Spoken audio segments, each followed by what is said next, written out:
नमस्कार, KP news के Karnataka bulletin में आप सभी का स्वागत है। मैं हूं पूजा आपके साथ।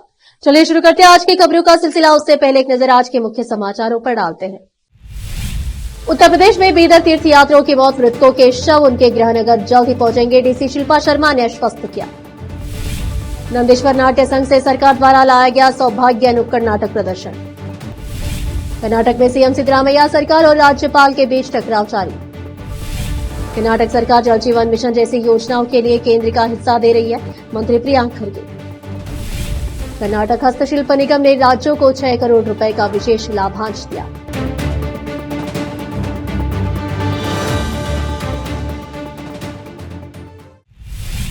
समाचारों का सिलसिला शुरू करते हुए देखते हैं समाचार विस्तार से। बीदर शहर के लाड़गेरी के 14 निवासी प्रयागराज की यात्रा पर निकले थे। दिनांक 21 फरवरी को उक्त पर्यटक क्रूजर के माध्यम से काशी वाराणसी से प्रयागराज की यात्रा कर रहे थे। तभी मिर्जा मुरादा के पास लॉरी और क्रूजर के बीच भयंकर दुर्घटना हो गई। 14 यात्रियों में 5 की मौके पर ही मृत्यु हो गई और एक सुलोचना पति चंद्रकांत की इलाज के दौरान अस्पताल में मृत्यु हो गई। इन मृतकों के शवों को 22 फरवरी की रात को 11:40 पर फ्रीजर वाहन द्वारा बीएचयू ट्रामा सेंटर वाराणसी से बीदर ले जाया जाएगा। 24 फरवरी को दोपहर 2 बजे तक बीदर पहुंचेंगे। डीसी शिल्पा शर्मा ने कहा कि बीदर जिला प्रशासन वाराणसी जिला प्रशासन के साथ लगातार संपर्क में है और वाराणसी जिला प्रशासन के सहयोग के लिए आभारी है। विशेष संवाददाता की रिपोर्ट। अधिक जानकारी के लिए केपी न्यूज 24/7 को लाइक, शेयर और सब्सक्राइब करना ना भूलें। कर्नाटक सरकार की 5 गारंटी योजनाओं अर्थात गृह ज्योति, गृह लक्ष्मी, अन्न भाग्य शक्ति योजना, युवा निधि योजना के बारे में जनता में जागरूकता पैदा करने के लिए सूचना एवं जनसंपर्क विभाग बीदर द्वारा सरकार बाबा सौभाग्य नामक एक नुक्कड़ नाटक का आयोजन किया गया। हुमनाबाद तालुके के खल्लूरू गांव में नंदेश्वर नाट्य संघ के देवदास चिमकोड़ की कला मंडली द्वारा एक नुक्कड़ नाटक का प्रदर्शन किया गया। इस अवसर पर कलाकार विरशेट्टी पांडुरंग बक्कप्पा, दंडिना, सिद्धलिंगा सुनकार, यलालिंग और आम जनता उपस्थित थे। विशेष संवाददाता की रिपोर्ट। अधिक जानकारी के लिए केपी न्यूज 24/7 को लाइक, शेयर और सब्सक्राइब करना ना भूलें। बीदर शहर के लाड़गेरी के 14 निवासी प्रयागराज की यात्रा पर निकले थे। दिनांक 21 फरवरी को उक्त पर्यटक क्रूजर के माध्यम से काशी वाराणसी से प्रयागराज की यात्रा कर रहे थे। तभी मिर्जा मुराद के पास लॉरी और क्रूजर के बीच भयंकर सड़क दुर्घटना हो गई। 14 यात्रियों में 5 की मौके पर ही मृत्यु हो गई और एक सुलोचना पति चंद्रकांत की इलाज के दौरान अस्पताल में मृत्यु हो गई।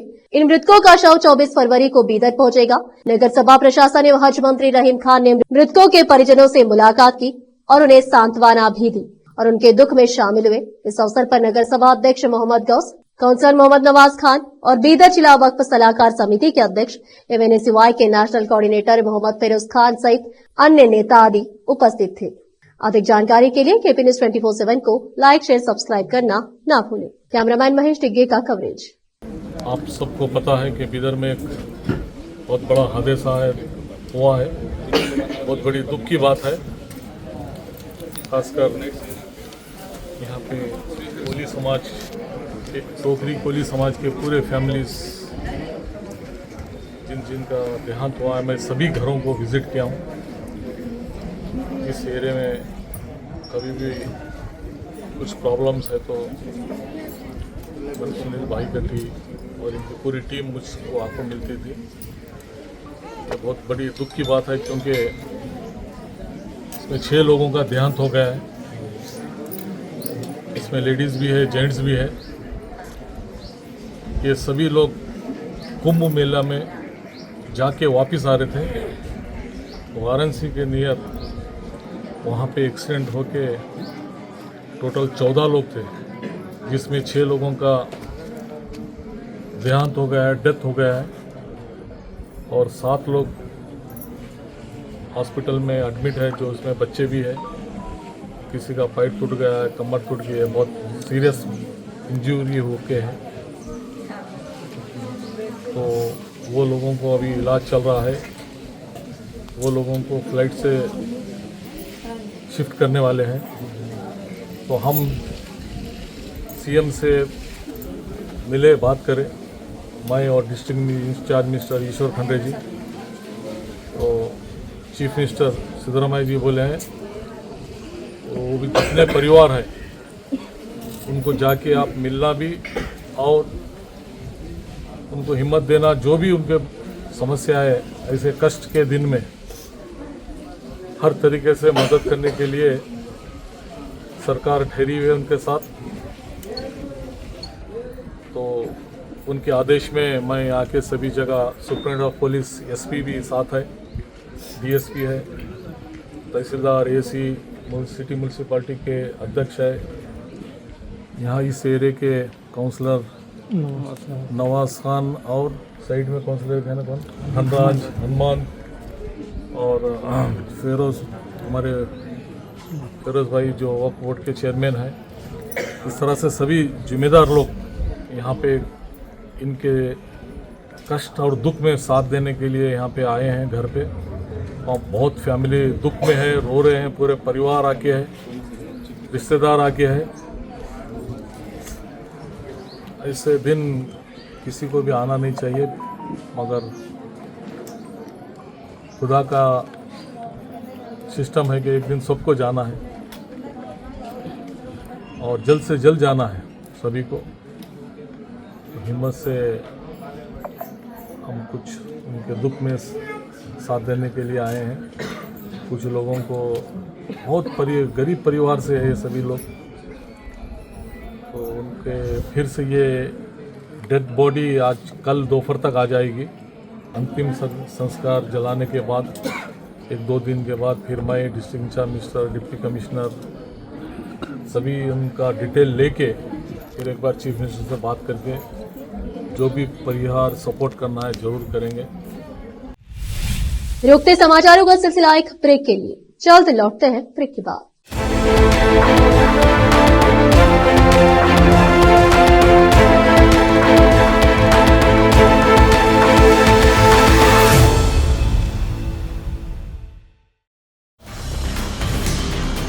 हिंदुस्तान के हर कोने में हम हैं मौजूद। 24 घंटे हालात पर गहरी नजर, खबरों से जुड़े चुपते सवालात और आपको दिखाता है धार्मिक, सामाजिक, राजनीतिक, लोकल और इंटरनेशनल न्यूज की सबसे बेहतर कवरेज, जो आपको रखती है हर पल बाखबर। देश और दुनिया भर की खबर के लिए देखते रहें KP news 24/7। Noor education trust Bidar की ओर से चलाए जाने वाला Noor MEd and BEd college Bidar, recognized by NCTE Delhi and affiliated to Bidar University, Bidar. Admission are open for the academic year 2023-24. विशेषज्ञ और सक्षम शिक्षकों द्वारा शिक्षा प्राप्त करने के लिए नूर एमएड एंड बीएड कॉलेज में दाखिला लें और शांत वातावरण में शिक्षा प्राप्त करें। बीदर शहर में बेहतर शिक्षा का एकमात्र केंद्र Noor MEd and BEd college, Shahpur gate, Bidar. Phone numbers 9945283920, 8482221297। Break के बाद आपका स्वागत है। आइए देखते हैं अन्य समाचार। कर्नाटक के राज्यपाल थावरचंद गहलोत ने कर्नाटक राज्य ग्रामीण विकास और पंचायत राज विश्वविद्यालय संशोधन विधेयक 2024 को राज्य सरकार को लौटा दिया है और सुझाव दिया है कि इसे वापस ले लिया जाना चाहिए। राज्यपाल को हटाकर किसी और को विश्वविद्यालय का कुलपति बनाने के कथित प्रयास ने सरकार और राजभवन के बीच मतभेद को और बढ़ा दिया है। सरकार चाहती है कि मुख्यमंत्री ही विश्वविद्यालय के कुलपति बने। सूत्रों के अनुसार सरकार राज्य द्वारा संचालित विश्वविद्यालयों के कुलाधिपति के रूप में राज्यपाल को बदलने के लिए इसी तरह के संशोधन लाने की इच्छुक है। सरकार ने दिसंबर 2024 में बेलगांव में शीतकालीन सत्र के दौरान विधेयक पारित किया। परिवर्तन लाने की आड़ में राज्यपाल की शक्तियों, जिम्मेदारियों और कार्यों को छीनने का प्रयास अनावश्यक संघर्ष और घर्षण को जन्म देगा। मैं सरकार को सलाह देता हूं कि वह ऐसे उपक्रमों से दूर रहे और सद्भावना और सज्जनता को बढ़ावा देने के लिए सक्रिय और सौहार्दपूर्ण कदम उठाए। आशा है कि सरकार राज्यपाल की शक्तियों को कम करने के उद्देश्य से इस विधेयक को वापस लेगी। राज्यपाल ने विधेयक के साथ सरकार को भेजे एक नोट में कहा कि इस तथ्य के बारे में कोई संदेह नहीं होना चाहिए कि आरडीपीआर अधिनियम सकारात्मक रूप से कार्य करने के लिए गवर्नर ने कहा। सबमिशन नोट में संशोधन के लिए की गई टिप्पणियां और औचित्य पूरी तरह से भ्रामक है और ऐसा लगता है कि यह सत्ता हड़पने का प्रयास है। कर्नाटक के ग्रामीण विकास एवं पंचायत राज तथा आईटीबीटी मंत्री प्रियांक खड़गे ने शनिवार को भाजपा को चुनौती दी कि वह कन्नड़ लोगों के साथ हो रहे अन्याय के खिलाफ आवाज उठाए, क्योंकि केंद्र सरकार पर्याप्त धनराशि आवंटित करने में विफल रही है। यहां तक कि केंद्र प्रायोजित योजनाओं के लिए भी, जिनके लिए केंद्र और राज्य दोनों से संयुक्त वित्त पोषण की आवश्यकता होती है। मंगलुरु के पास अड़ियार में मीडिया से बात करते हुए खड़गे ने कहा, बीजेपी आरोप लगा रही है कि राज्य सरकार के पास गारंटी और आगामी बजट के लिए पैसा नहीं है, उनके पास कोई काम नहीं है और वे इस तरह के बयान इसलिए दे रहे हैं क्योंकि वे बेरोजगार हैं। उन्हें जवाब देना चाहिए कि उन्होंने जल जीवन मिशन का उदाहरण देते हुए कर्नाटक को उसका पूरा हिस्सा न देने के लिए केंद्र की आलोचना की। उन्होंने कहा कि केंद्र को 3,600 करोड़ रुपए देने चाहिए थे, लेकिन उसने केवल 517 करोड़ रुपए दिए हैं, जो कि केंद्र अपनी प्रतिबद्धता को पूरा करने में विफल रहा है। इसीलिए राज्य सरकार ने हस्तक्षेप किया है और पेयजल परियोजना को रोकने के लिए 2,900 करोड़ रुपए दिए हैं। परियोजना का नाम उनका है, लेकिन पैसा हमारा है। कर्नाटक राज्य हस्तशिल्प विकास निगम लिमिटेड कर्नाटक सरकार के उद्यमों के एक इकाई ने जीएसटी के लिए 3.29 करोड़ रुपए का भुगतान करने के अलावा राज्य सरकार को 6 करोड़ रुपए का विशेष लाभांश दिया है।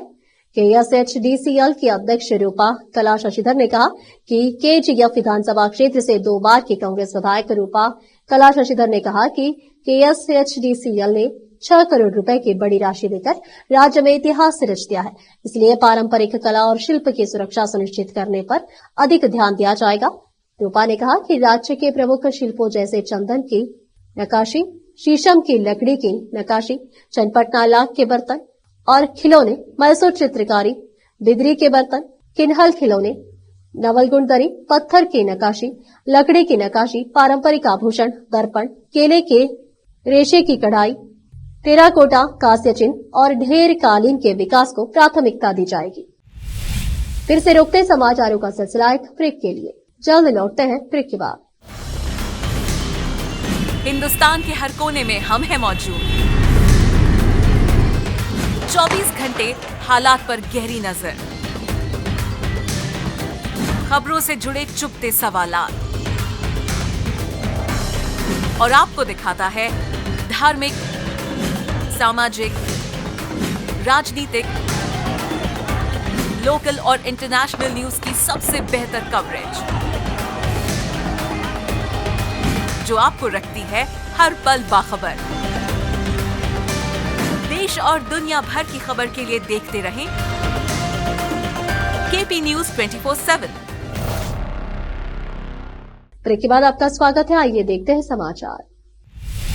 मैसूर दशहरा प्रदर्शनी को त्योहारी अवधि से आगे बढ़ाने और इसे वर्ष भर चलाने की योजना शुरू हो गई है। साथ ही दावणगेरे, शिवमोग्गा, बल्लारी और बेलगावी तक विस्तार की भी योजना बनाई जा रही है। कर्नाटक प्रदर्शनी प्राधिकरण KA के अध्यक्ष अयूब खान ने शनिवार को यहां एक संवाददाता सम्मेलन को संबोधित करते हुए कहा कि मुख्यमंत्री सिद्धरामैया ने मैसूर जिले के प्रभारी मंत्री HC महादेवप्पा और पर्यटन मंत्री HK पाटिल की सिफारिश के बाद वर्ष के सभी दिनों में पर्यटकों की सुविधा के लिए पहले चरण में 2 कार्यों के लिए 20 करोड़ रुपए जारी किए हैं। खान ने कहा कि 154 वाणिज्यिक स्टॉलों के विकास पर 10 करोड़ रुपए खर्च किए जाएंगे, जो बेलूर हड़ेबीडू मंदिर वास्तुकला की अवधारण पर आधारित होंगे, जबकि शेष 10 करोड़ रुपए का उपयोग उस स्थान पर संगीत फव्वारा विकसित करने के लिए किया जाएगा जहां पहले से ही सामान्य फव्वारे लगे हुए हैं। कर्नाटक भर में निजी साहूकारों के उत्पीड़न के कारण आत्महत्याओं पर ध्यान देते हुए राज्य सरकार ने हाल ही में कर्नाटक सूक्ष्म ऋण और लघु ऋण बलपूर्वक कार्रवाई की रोकथाम अध्यादेश 2025 पारित किया है। DHKNB हुंबल के साथ एक साक्षात्कार में कानून और संसदीय मामलों, विधान और पर्यटन मंत्री HK पाटिल ने अध्यादेश और इसके प्रभाव पर प्रकाश डाला। हाँ कि इसका असर दिख रहा है। पुलिस ने गलत तरीके से कर्ज देने वालों पर छापेमारी शुरू कर दी है। अकेले गदग में ही 5 करोड़ रुपए नकद, 600 अवैध बॉन्ड और करीब 500 चेक जब्त किए गए हैं, जो लोगों को परेशान करने की कोशिश कर रहे हैं, कर्जदाताओं से लिए गए हैं। पिछले 2 दिनों में बेलगावी में अचानक सीमा विवाद भड़कने के बीच दोनों पक्षों की ओर से बस चालकों पर हमले के कारण कर्नाटक और महाराष्ट्र के बीच बस सेवाएं प्रभावित हुई है। दशकों पुराना विवाद शुक्रवार को फिर से सामने आ गया, जब बेलगावी के मरिहाल में एक बस चालक और कंडक्टर की मराठी में बात न करने पर पिटाई कर दी गई। बस कंडक्टर ने पुलिस में दर्ज शिकायत में बताया कि एक लड़की ने मराठी में टिकट मांगा। जब उसने कहा कि उसे मराठी नहीं आती और उसने लड़की से कन्नड़ में बात करने को कहा, तो लड़की और उसके दोस्त ने उस पर हमला कर दिया। शुक्रवार को चामुंडी हिल्स में लगी आग ने 35 एकड़ जंगल को नष्ट कर दिया, जिसके कारण वन अधिकारियों को आग के स्रोत का पता लगाने के लिए सतर्कता बढ़ानी पड़ी। हालांकि जंगली जानवरों की जान नहीं गई। वन और अग्निशमन कर्मियों ने बड़ी मुश्किल से शुक्रवार रात करीब 11:30 पर आग पर काबू पाया। किसी भी संभावना को नजरअंदाज न करते हुए अधिकारियों ने यह सुनिश्चित करने के लिए ड्रोन सर्वेक्षण पर जोर दिया है कि पहाड़ी पर कोई आग न लगी हो, क्योंकि घाटी क्षेत्र में आग उस समय फैल गई थी जब हवा की गति 45 किलोमीटर प्रति घंटा थी और तापमान 33 डिग्री सेल्सियस था। फिर से एक नजर मुख्य समाचारों पर। उत्तर प्रदेश में बीदर तीर्थयात्रियों की मौत, मृतकों के शव उनके गृहनगर जल्द ही पहुंचेंगे, डीसी शिल्पा शर्मा ने आश्वस्त किया। नंदेश्वर नाट्य संघ से सरकार द्वारा लाया गया सौभाग्य नुक्कड़ नाटक प्रदर्शन। कर्नाटक में सीएम सिद्धरामैया सरकार और राज्यपाल के बीच टकराव जारी। कर्नाटक सरकार जल जीवन मिशन जैसी योजनाओं के लिए केंद्र का हिस्सा दे रही है, मंत्री प्रियांक खरगे। कर्नाटक हस्तशिल्प निगम ने राज्यों को 6 करोड़ रुपए का विशेष लाभांश दिया।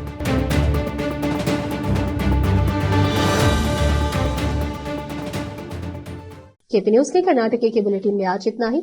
आप देख रहे थे केपी न्यूज का कर्नाटका बुलेटिन। अन्य समाचारों के लिए जुड़े रहें हमारे चैनल से। केपी न्यूज 24/7 से अधिक जानकारी के लिए चैनल को लाइक, शेयर और सब्सक्राइब करना ना भूलें।